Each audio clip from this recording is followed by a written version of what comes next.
Hi, I'm Brianna Motzkus from the Fabric Patch in Ephrata, Washington. Today we're going to do the quick and easy rag quilt.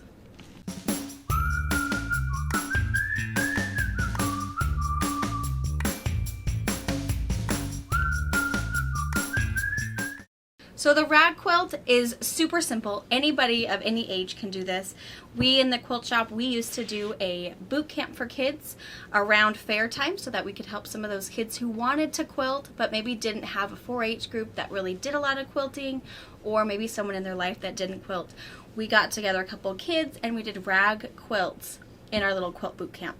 So all you need to start with are some squares of 100% cotton flannels or regular cotton fabric. Flannels tend to make it look a whole lot cooler than just regular cotton, and some scrap batting. You can purchase regular, use your 40% off coupon from Joann's and get a big thing of batting. Go to your local quilt shop and get batting.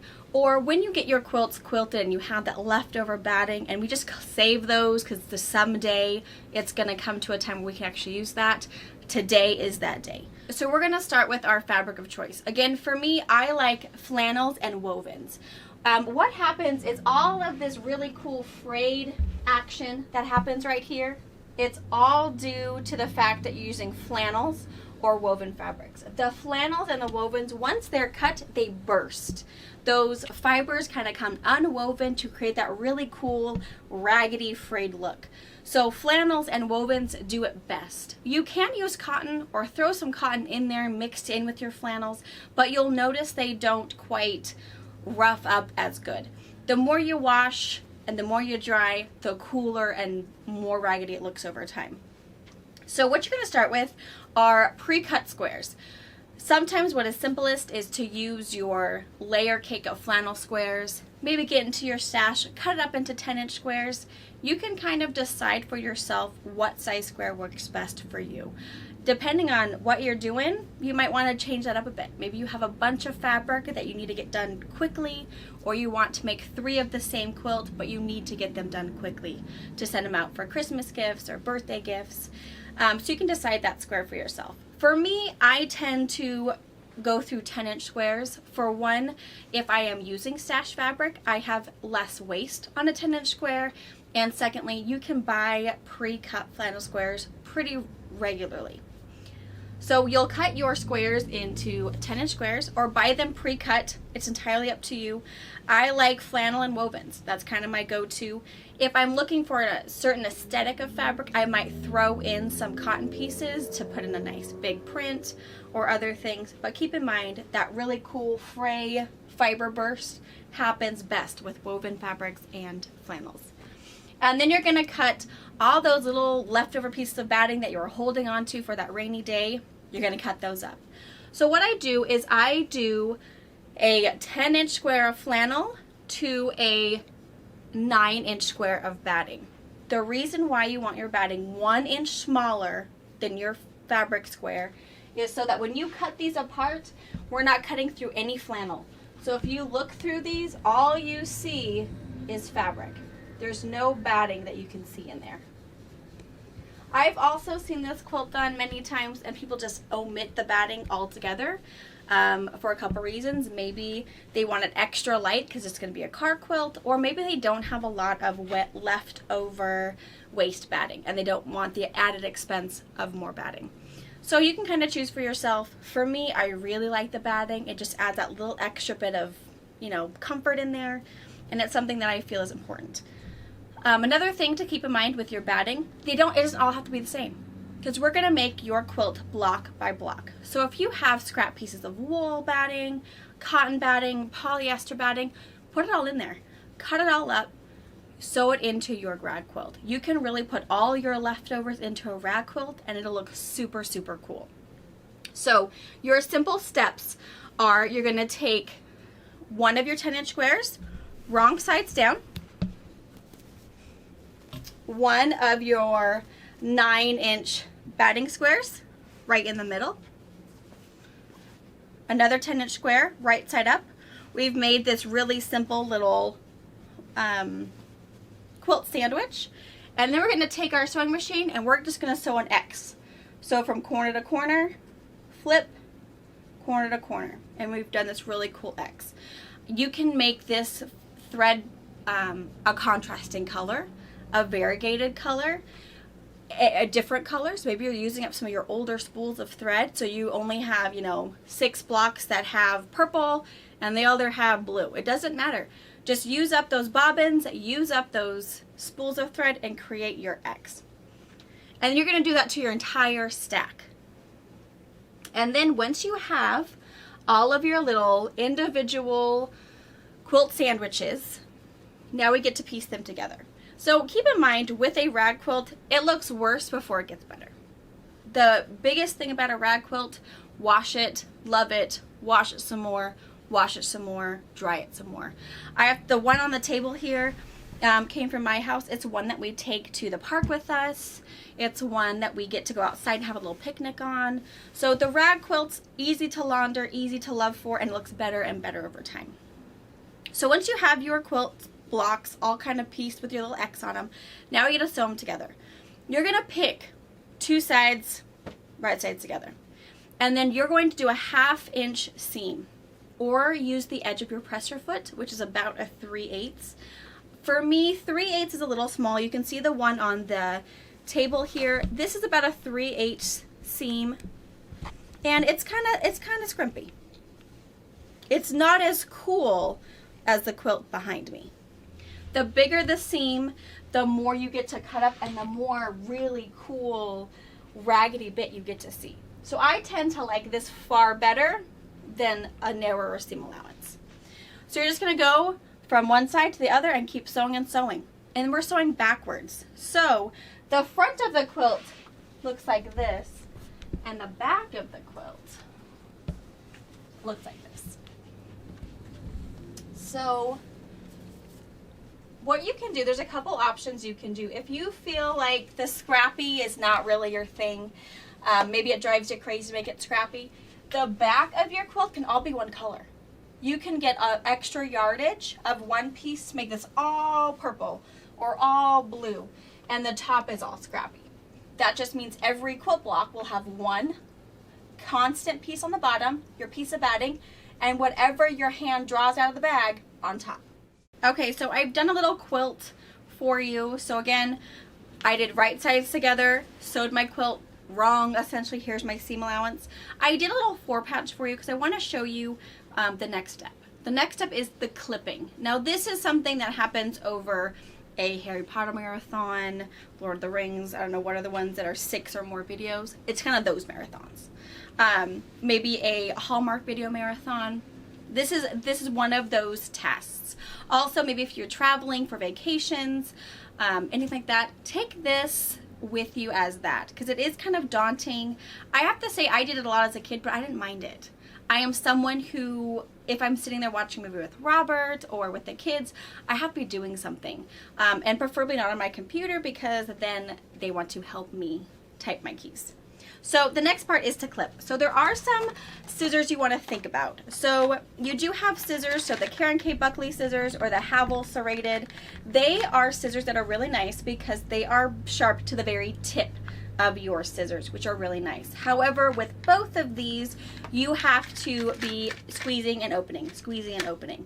So if you have any, like for mom, she has thumb arthritis, the opening, you know, over and over and over again will create her hand to be really, really sore. So there is a little bit of that you have to consider, or just keep in mind that your hand is going to get tired before the quilt is done.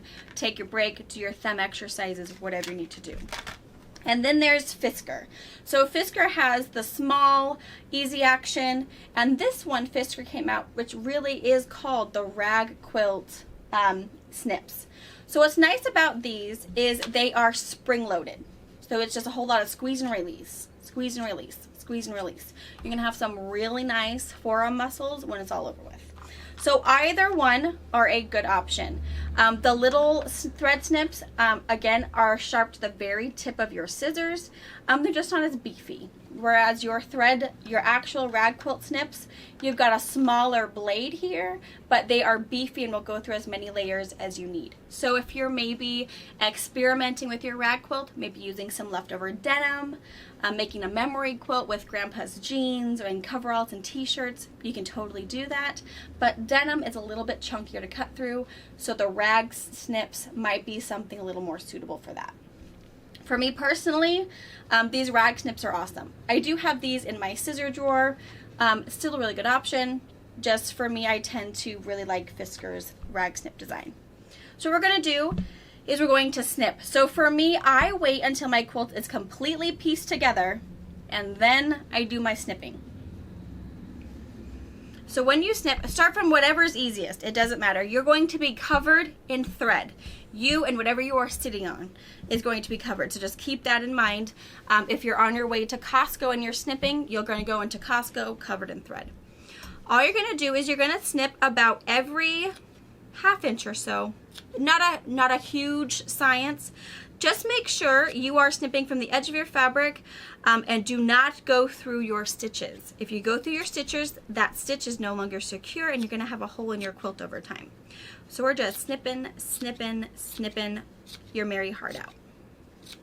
When you get to your intersection,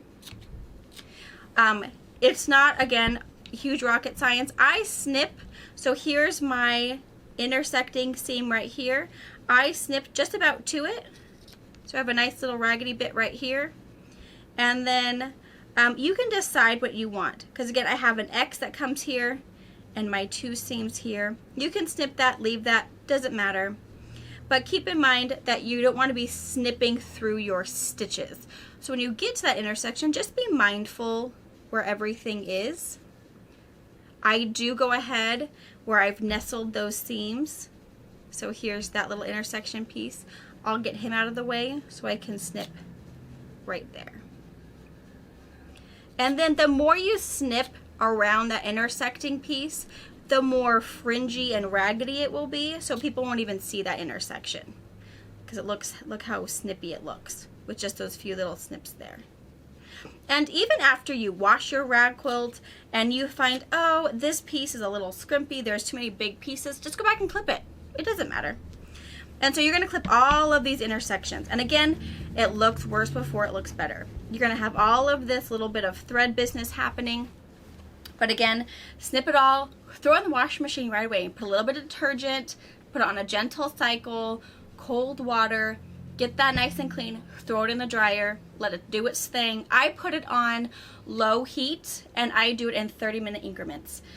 And let it just dry in the dryer, because the more tumbling, the more drying, the more raggedy those bits will look. So that's the clipping. To finish your quilt, what you want to do is, I'll show you on this one, is you're going to, again, take a ½ inch seam allowance all the way around. We didn't bind this at all. We just, there's the seam right there, ½ inch, all the way around the whole quilt, and clip, clip, clip, clip, clip. Keep in mind when you get to the corner, if you clip here, you're going to take out that whole square. It's okay if you do, it does not matter. Just be mindful that you want to clip close and then go just beyond so that you have kind of a funnier square right there, if you can see that. Or you're going to clip out a little square bit right there, which again, isn't wrong, isn't anything, as long as you haven't clipped through your actual stitches that can hold your blocks together, you're totally fine. So that is how you do a quick and easy rag quilt. A couple things I want to show you. Quilter's reference tool. If you guys watch my box opening or a lot of my videos, I always mention this because it does have all of those math questions, quick reference lookups, how much backing do I need, how do I sew that back together, it's all in here. What is also in there is how many squares can I get out of a certain amount of yardage, or how many squares do I need to make a quilt a certain size. So in my book here, you can look on page 26, number of squares on a specific yardage. So you can see for every 3/4 of a yard, you're going to get 8 10-inch squares. Good to know. And then you can also find in here, dun, dun, dun, dun, dun. So if you're going to make a 60 by 72 inch quilt to fit a twin bed. It'll hang over a little bit, be a big boy quilt. You're gonna need, you can decide. It's gonna say, are you gonna do 9 inch squares, 10 inch squares, 15 inch squares? You're gonna make it big and just get it over with. You can decide what kind of block sizes you're actually starting with. Maybe you're gonna use some orphan blocks. Maybe you're gonna get super crazy with it. You're gonna need a total of 30 squares. So that's pretty cool. And you can decide, you're gonna layer it 5 by 6, you need 30 of them, and depending on what size square you start with, will depend on how big your quilt is gonna be. And that's on page 14 and 15. So again, this is gonna do all that math for you. So instead of you just clicking and downloading weird random numbers I put down, get the book. It's all in here. If you're wanting to use a layer cake, if you're wanting to cut your own squares, use squares that you have. Maybe you've cut up your stash into 8 inch squares because that was the easiest way for you to store them. Use your 8 inch squares up to make your quilt, and then just know how big are you gonna make it. And then just keep in mind with your batting, 1 inch smaller than your fabric square. So you need some action scissors. You need your reference tool guide if you don't already have it. Put it on your Christmas list. And let me show you some examples. So this one I am working on. I did the Tri-Dazzle. So if you've seen my Tri-Dazzle video or purchased the Tri-Dazzle pattern, do the same thing, but sew your block essentially wrong and double it. And you have the beautiful Tri-Dazzle on the back, my 1/2 inch seam allowance on the front. I'm just gonna clip, clip, clip, and I'm gonna make a raggedy Tri-Dazzle block. This one, I did not put batting in. So this one is naked in the middle. It's just flannel on flannel. The reason I chose not to do batting was because I felt like there's so much seam. So you have a lot of bulky seams in the middle, whereas before it was just a good old X. I felt like I'm gonna get the bulk and the heaviness out of just plain stitches than I am with the batting. So that was my factor on that. And again, all flannel in this one. And then I've got some of these where we went a little crazy and we added some 4 patches in there.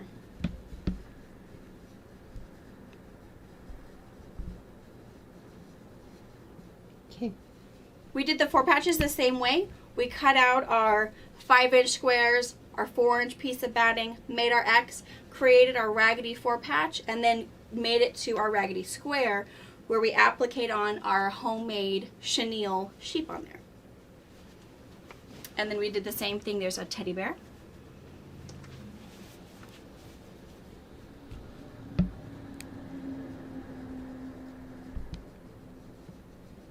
Okay.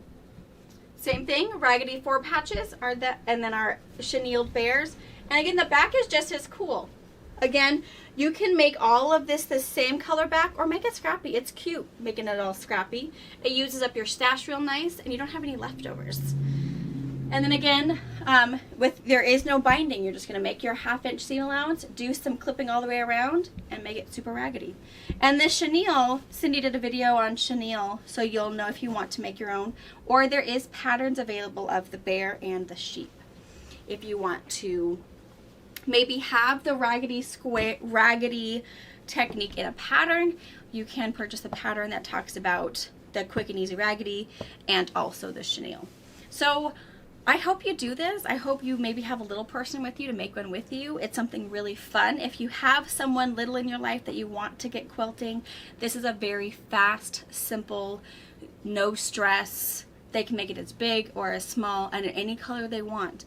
And they don't have to worry about the binding, the quilting. They can just have something almost instantly done in a day. Happy quilting! Thank you for watching our video. We invite you to leave a comment, hit the like button, or better yet, subscribe to our channel so you never miss an episode. You can also visit our Instagram, Twitter, Facebook, or Pinterest pages, or find all of those things and our online store at fabricpatch.net.